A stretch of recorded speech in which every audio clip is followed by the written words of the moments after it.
Hello বন্ধুরা, welcome to my channel. আরেকটি নতুন ব্লগ নিয়ে চলে এসেছি তোমাদের সামনে। আজকে আমি তোমাদেরকে দেখাতে চলেছি আমরা বইয়ের পাতায় পড়েছি বিভূতিভূষণ বন্দ্যোপাধ্যায়। তার বাড়িতে আমি চলে এসেছি আজকে। তার বাড়িটা তোমাদেরকে দেখাবো এবং কিভাবে আসবে এখানে সেগুলোও সব ডিটেলস ইনফরমেশন আমি এই ব্লগের মাঝখানে দিতে চলেছি। তাই ব্লগটা পুরো দেখতে থাকো এবং অনেক কিছু জানতে পারবে এই ব্লগের মাঝখানে। এবং যারা আসেনি এখানে তারা অবশ্যই একবার হলেও আসবে, ঘুরে যাবে, খুবই ভালো লাগবে। এই জায়গাটি একদম শান্ত পরিবেশে রয়েছে তার বাড়িটি।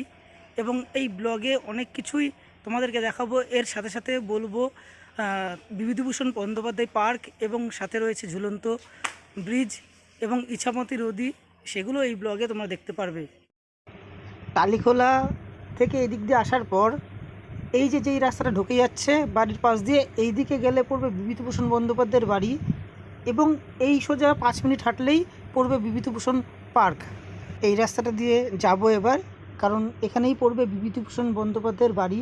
এবং তার বাড়ি দেখার পর তোমাদেরকে দেখাবো ঝুলন্ত ব্রিজ এবং বিভূতিভূষণ বন্দ্যোপাধ্যায়ের পার্ক এবং ইছামতি নদী। ফাইনালি পৌঁছে গেছি বিভূতিভূষণ বন্দ্যোপাধ্যায়ের বাড়ি। চলো দেখতে থাকো। বাড়িটি খুবই সুন্দর এবং একদম শান্ত পরিবেশে রয়েছে এই বাড়িটি।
একদিনের ছুটিতে তোমরা ঘুরেই আসতে পারো এই বিভূতিভূষণ বন্দ্যোপাধ্যায়ের বাড়ি থেকে।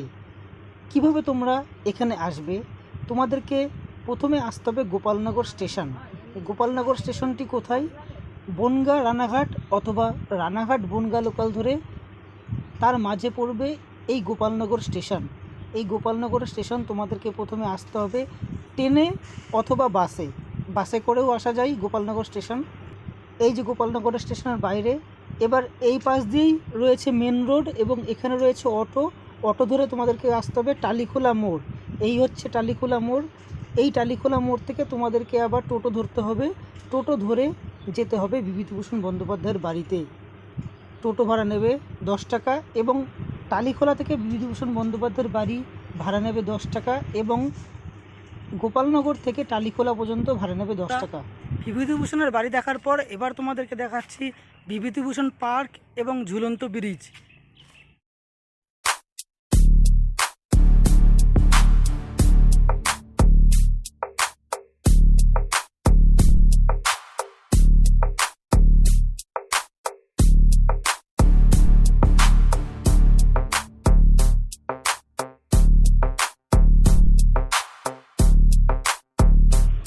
এই হচ্ছে সেই ঝুলন্ত ব্রিজ। এই ব্রিজটির নিচ দিয়ে বয়ে গেছে ইছামতি নদী। ইছামতি নদী এবং বিভূতিভূষণ বন্দ্যোপাধ্যায়ের বাড়ি কেমন লাগলো অবশ্যই আমাকে কমেন্ট করে জানাবে। আর ভালো লাগলে বন্ধুরা অবশ্যই লাইক, শেয়ার এবং সাবস্ক্রাইব করে আমার পাশে থাকবে। আরও নতুন নতুন ব্লগ পেতে তোমরা অবশ্যই চ্যানেলটিতে সাবস্ক্রাইব করবে। ততক্ষণ তোমরা ভালো থেকো, সুস্থ থেকো। আরও নতুন ব্লগ নিয়ে খুব তাড়াতাড়ি আসছি।